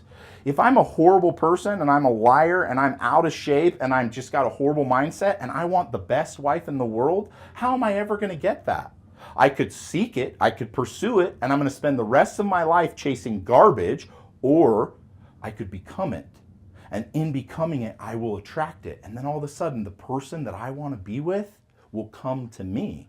And that is the most important decision you'll ever make. That's why personal development is so important. I hope you're enjoying this video so far, but before we jump back in, I want to know if you've ever thought about what you need to do to reach the next level of success in your life. Over the last 25 years, I've been an advisor to more than 50 companies. I've invested nearly 100, including Google, Lyft, and Seagate. And I also co-founded a company that today is worth more than $15 billion. I've been incredibly blessed in my journey, and at this stage in my life, I want to give back. I want to share the lessons I've learned so you can reach incredible success way faster than I did. In my own journey, I've learned that having the right mentor is a massive advantage to achieving our goals. I'm hugely passionate about mentoring others, and I'm looking for a few hungry entrepreneurs who are excited to take action on their journey to incredible future success. So if that's you, I've got an opportunity. In the description of this video, there's a link where you can apply to work with me. All you need to do is answer a few simple questions, and if you're a good fit, my team will reach out so we can build a game plan together. All right, now let's get back to the video. Let's shift to something more tactical that we can control a little bit more. I think for me, one of the core ingredients of my success has been something called extreme preparation.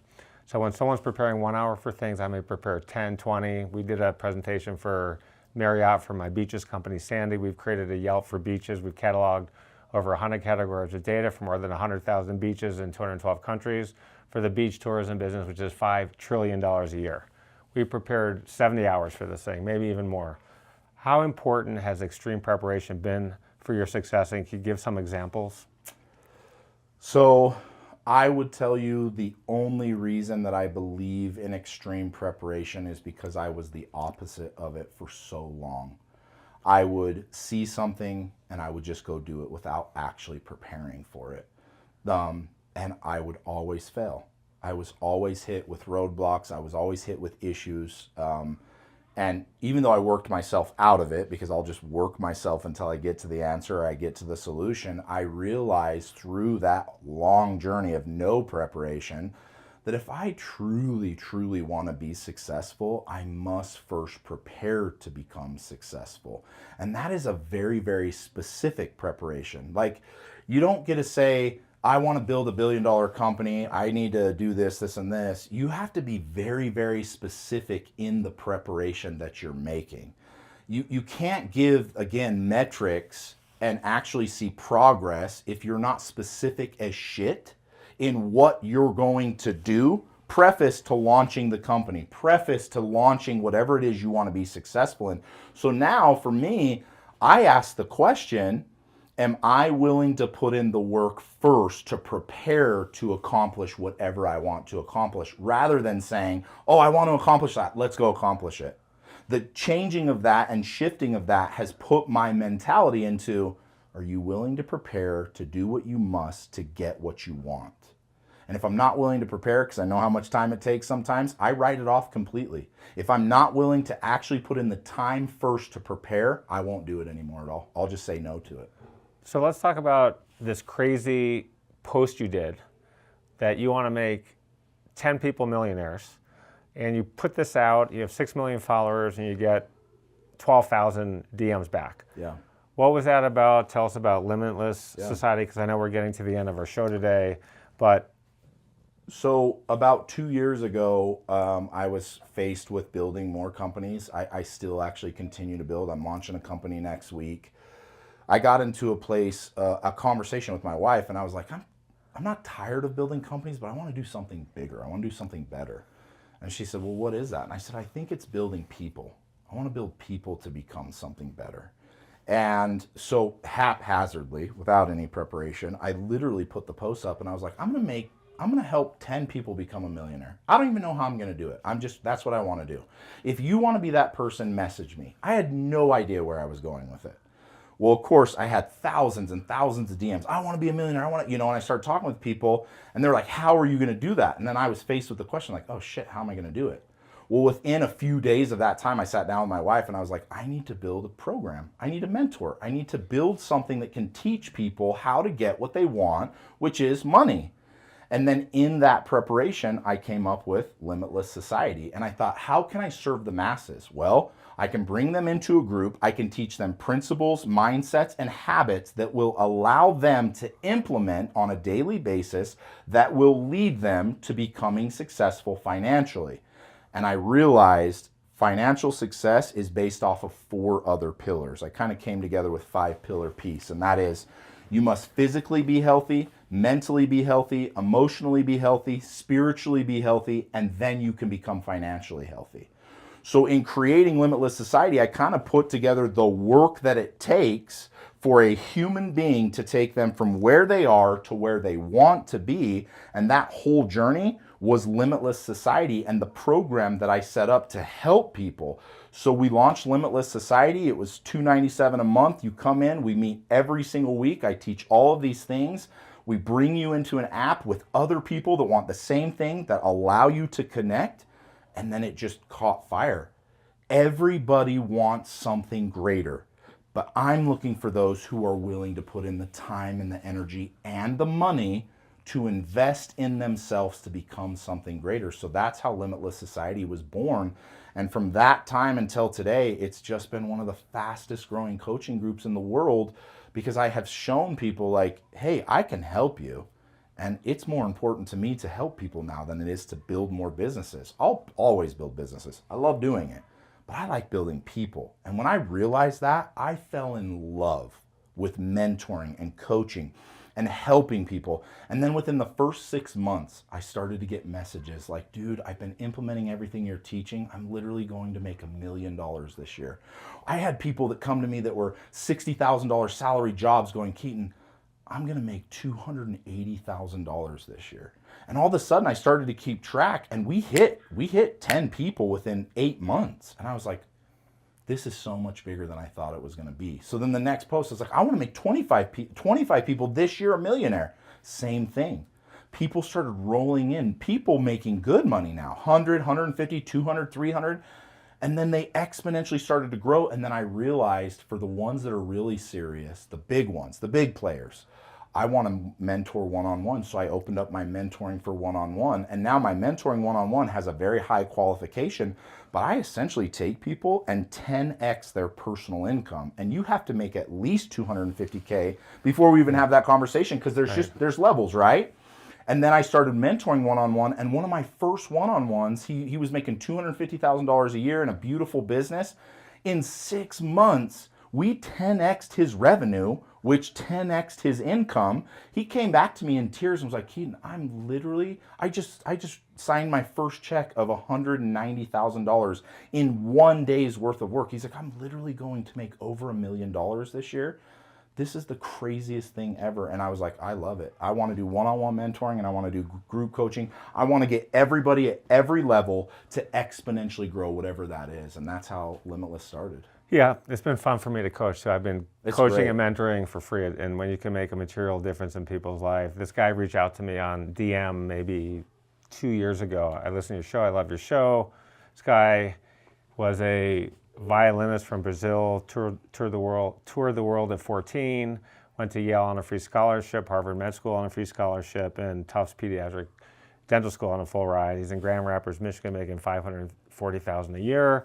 And he says, I've got business and I want you to coach me. And when I'm reading this for the first time, I have a pretty good resume, but he's got a really good resume too. Can I help this guy? Yeah. And in 11 months, his net worth went from zero to over $10 million. Wow. And I was going to do a testimonial for me on his website and on my website. The greatest thing. And the model I set up for him, it should work where in 2 or 3 years it could be worth $20 or $30 million. So awesome. It's so great. And the thing is you're somebody who's made money. Like, it's fun to make $1 million, but I'll tell you what's funner: having somebody who's never made a dime make $1 million. Yeah. It is so enjoyable to watch. One of my very, very first people that I met with, 18-year-old girl, she was detailing and wanted to start her own mobile detailing. And I was like, I'd love to help you. She was making $15 an hour. I said, let's put this business together. Let's do this whole thing, blah, blah, blah, blah, blah, blah, blah. I still remember. In fact, I screenshotted it. She sent me a text 4 months in, and she said, Keaton, I just made $38,000 this month. And she was in tears. Like, I just went from making $2,500 a month to $35,000 in less than 4 months. Like, that's life-changing money. Yeah. And I think she's on track now to do $1 million. And it's like, that's why I do this. That's why I enjoy this so, so much. There is nothing more fulfilling after you've taken care of yourself to help other people to be able to take care of themselves, their families, and the people in their circles. That's great. And I'm sure, you have a lot more followers than I do, but I've had a bunch of situations, well, not a bunch, 4 in particular, where people have come up to me. And in some cases, 2 people that I know, not very well, but well, have come up to me crying. Yeah. And said, I listened to your show and blah, blah, blah, blah, blah, and you changed your life. I wouldn't have done this or done that. And man, it's hard not to cry back. By the way, and I always oh my do. God, I always holy cry shit, with just them. try to keep it together. Yeah, I don't ever not. Like, I always hug them and cry with them, and I'm like, I'm so proud of you. Look at what you've accomplished. Yeah. And it's not because of me. I just showed you some stuff that I've learned, and you implemented it. And look at what you've done. You're way more better. You're better and more talented than I ever was. And look at what you've accomplished. It is by far the most fulfilling thing that I've ever done. Out of all the businesses and all the money I've ever made, watching other people succeed and change their selves and become the one that Ed Milet talks about, there is nothing more rewarding that in the whole world. So let's talk about mentors, and Ed, who's been a mentor to me. I know he's been a mentor and a friend to you. How important are mentors in our life? And I want you to talk about you flipping him upside down in the copter and him screaming the whole ride. So Yeah. tell that story. I tell everybody now, I never had a real mentor when I was younger. And I think today I would be a billionaire if I would have invested my money when I was 22, 23 into a mentor. I've been fairly successful and I did it on my own back. And not until 2 years ago did I realize when I got in this space, I need a mentor. Every human being on the planet that wishes to become something greater needs to have somebody with vested interest in them to show them what it is they need to do. And a mentor is that person. Now, picking the right mentor is a whole different scenario. There's a lot of mentors that are full of shit. And to pick the mentor that you want, you should pick the person who has the life that you want. Not someone who's made a ton of money or someone who's in phenomenal shape, but when you look at their life as a whole, is that what I seek? And if it is, I will pay you to show me how to get it. And I want a shortcut. That's what I'm paying you for. I want you to give me the things that I need to do to get that. And for me, when I realize that, I spend a ton of money on personal development. I spend a ton of money of trying to grow my business, myself, every aspect of my life. And I surround myself with people like you who are mentors that can step in and say, hey man, I think you need to do this, this, and this. And if you do this, I promise you it will make a difference. And it does, it always makes a difference. So everybody who watches your show and who's listening to this, if you don't have a mentor, and by the way, if you're not investing in them, they're not a mentor. I know people say this all the time, well, he does it for free. No. It's a universal truth that when you put money into yourself, everything begins to happen for you. And most people think, well, I have a mentor who gives me advice. No, pay somebody. It's an actual investment into the universe that you're saying, I'm worth that. I'm worth that money. And I know if I put it out there, it's going to come back. And when you do that, you watch, everything just starts to grow and grow and grow. And for me, again, I've had a few mentors across the board, and it's just been phenomenal. Anybody listening, if you don't have a mentor that you're paying, get one.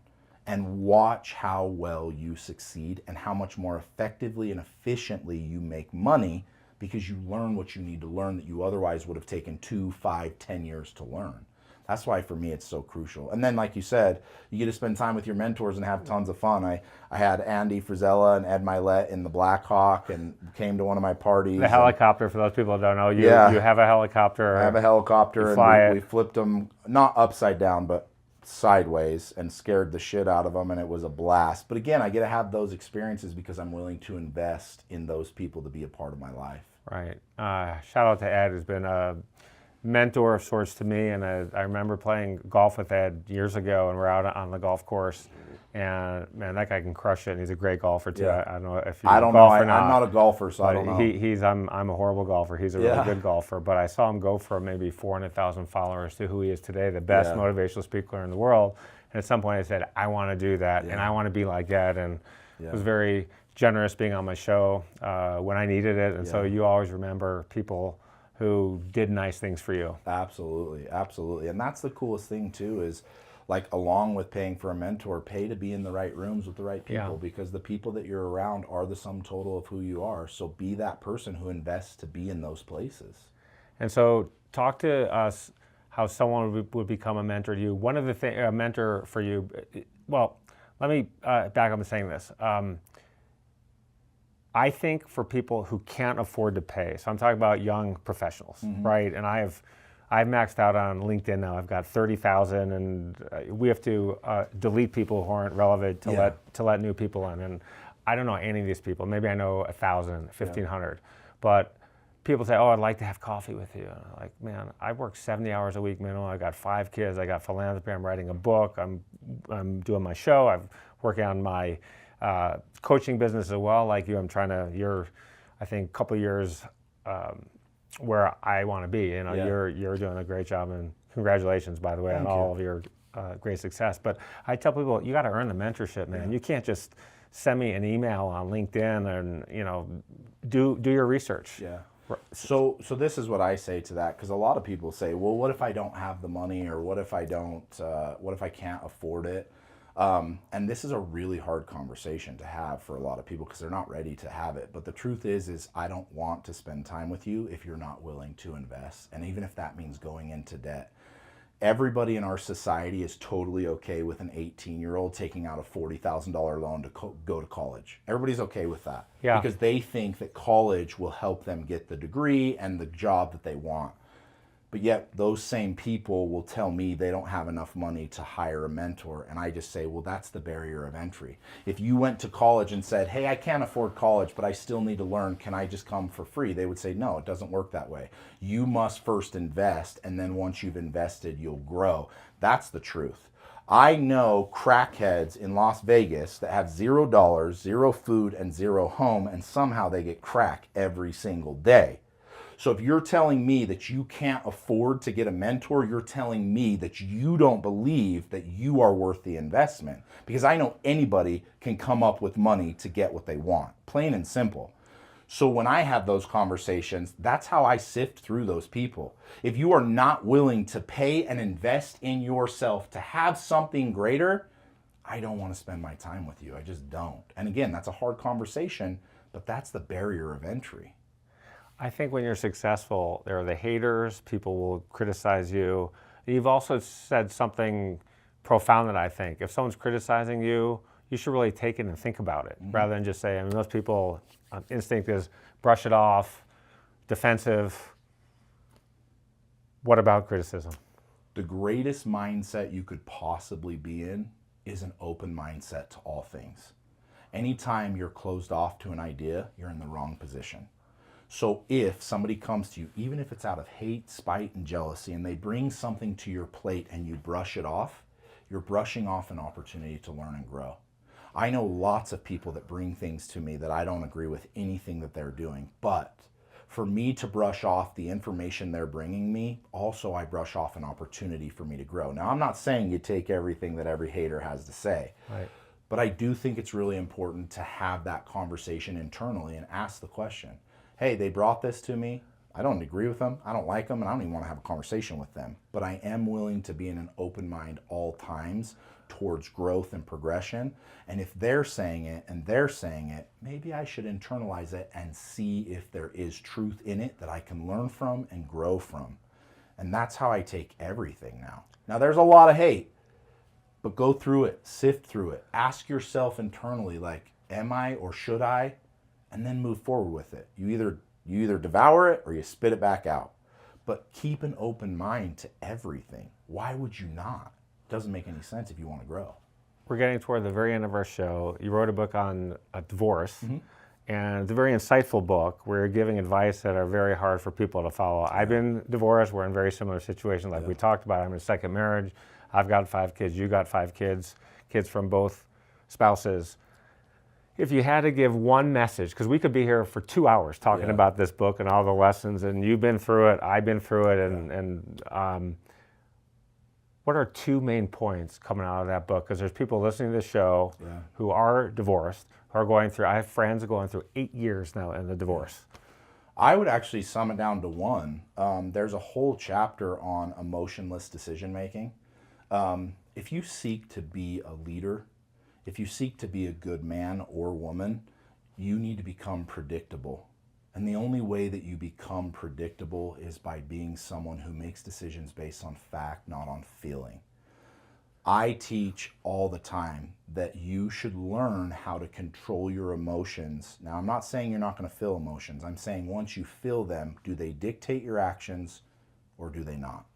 And the best piece of advice I could give anybody going through a divorce, working through a divorce, is are you making the best decisions for you and your children and even your ex-spouse, or are you making emotional decisions? Most divorces drain people because they're making emotional decisions. Most divorces ruin families and ruin children because 2 people in their own emotions are making decisions based off of those emotions. If I seek to become a better human being, I must become predictable to those people that I lead. I am not predictable when I'm basing everything I do off of my emotion. So learn how to feel emotion, pull emotion, and make decisions based on facts. If you do that, you become predictable. You avoid a ton of nightmares, tons. You ruin less lives, and you're able to move forward in a productive way, which is what all of it is. The divorce, the marriage, it's over. Let us move forward in a productive way. And the only way to do that, withdraw your emotions. I know it's hard. People sitting here listening are like, I can't. She's a horrible human. She did this, she did that.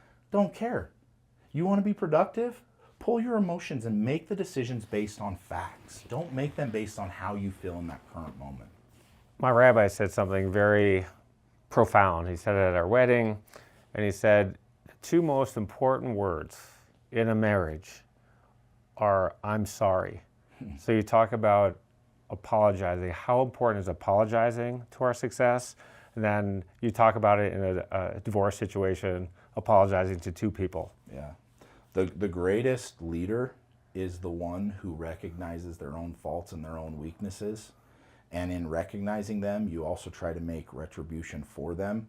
And when I make mistakes in my marriage, with my children, in my business, with my partners, with my employees, I should be the first person that steps up and says, hey, I made the mistake. I take the ownership, and I am sorry, and I will fix it.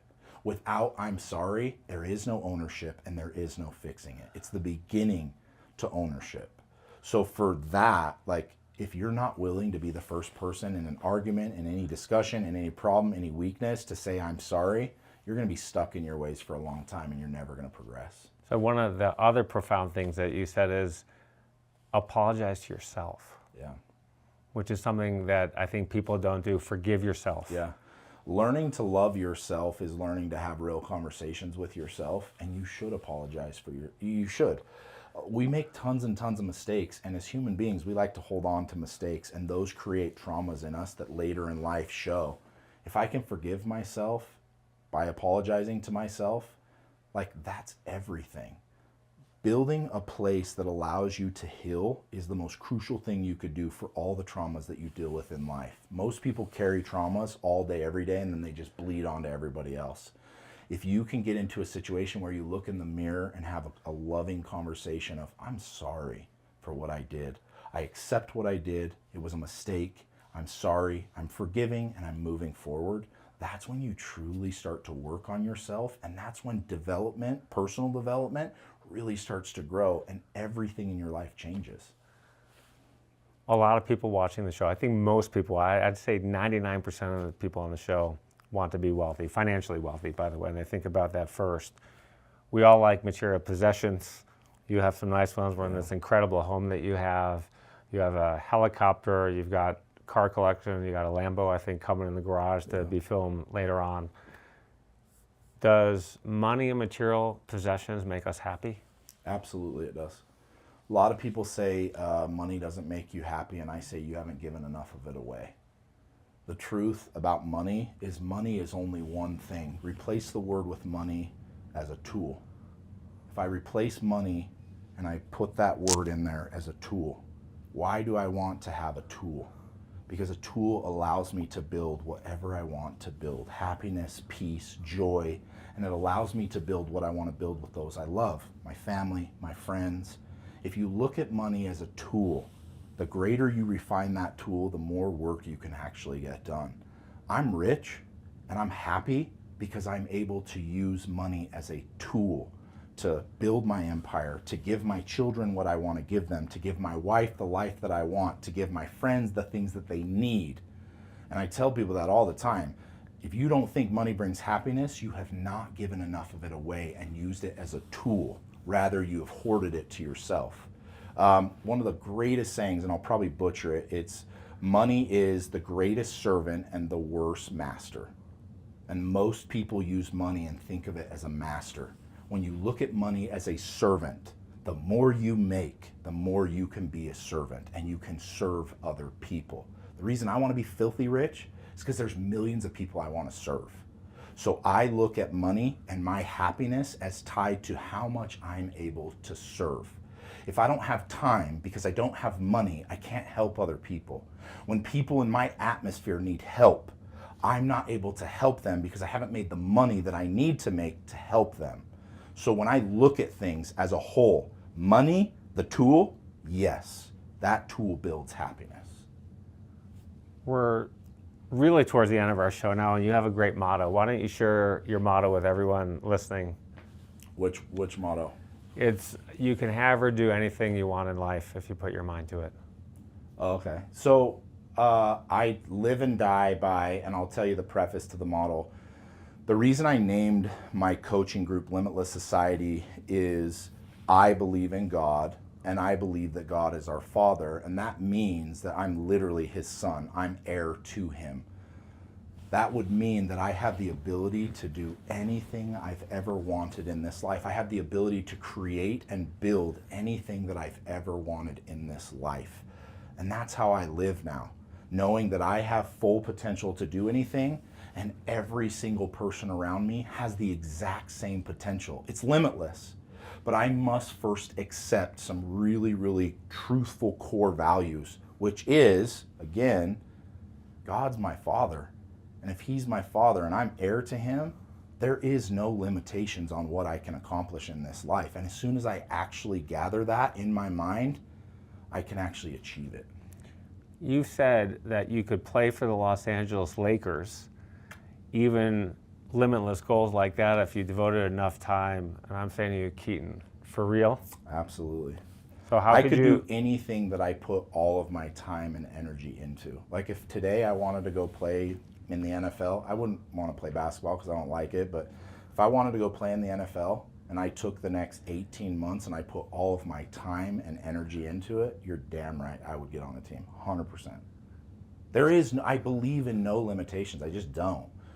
At some point, you have to accept that the only limitations that you have were given to you at some point, and you've just retained them. One of my favorite things in the whole world is in the 1800s, somebody decided that they wanted to fly with the birds. Just like saying, I'm going to go play in the NFL. And everybody around him was like, no way, that's crazy, it's not going to work. And then they came up with the helicopter. And today, I get to fly with birds because in the 1800s, somebody was delusional enough not to believe in limitations. And when he was walking around telling people he was going to fly with birds, they didn't even really have vehicles back then. But he decided, that's what I want, and I know it's possible, and I want to accomplish it. Everybody thought he was delusional. Everybody thought it was crazy. But today, I can literally pick up at any time I want and just go hang out with the birds. That's the same thing that I teach. You can accomplish anything. It may take time, it may take more energy and more work than you think, but it's all possible. And anything that I set my mind to, if I'm willing to put in the time and energy, I can accomplish. It doesn't matter what it is. So I conclude every show with a game I play called Fill in the Blank to Excellence. You ready to play? Yeah. The biggest lesson I've learned in my life is? Find discipline. My number one personal goal is?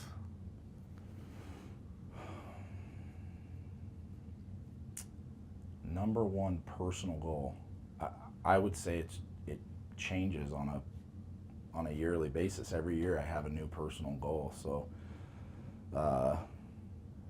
if I summed it up, it would just be accomplishing everything that I ever put my mind to. My biggest fear is? Not getting out of life what I was meant to get out of. My biggest regret is? To this point in my life, I don't have any regrets. I'm very happy with where I am today, and I wouldn't be where I am today if I changed what I did in my past. And who I am, I'm so happy and grateful for that I don't find regret in anything in the past. The craziest thing that's happened to me in my career is? Helping thousands and thousands of people succeed in their life. The funniest thing that's happened in my career is? I'd probably say going to jail. Fun? Yeah. Well, funniest. Oh, funniest. Yeah. Funnest thing? Oh, I couldn't even. My whole life is fun. Every moment of my life is fun. So, I mean, I live literally from fun to fun to fun. The one material possession that I've thought about buying in a long time but haven't is?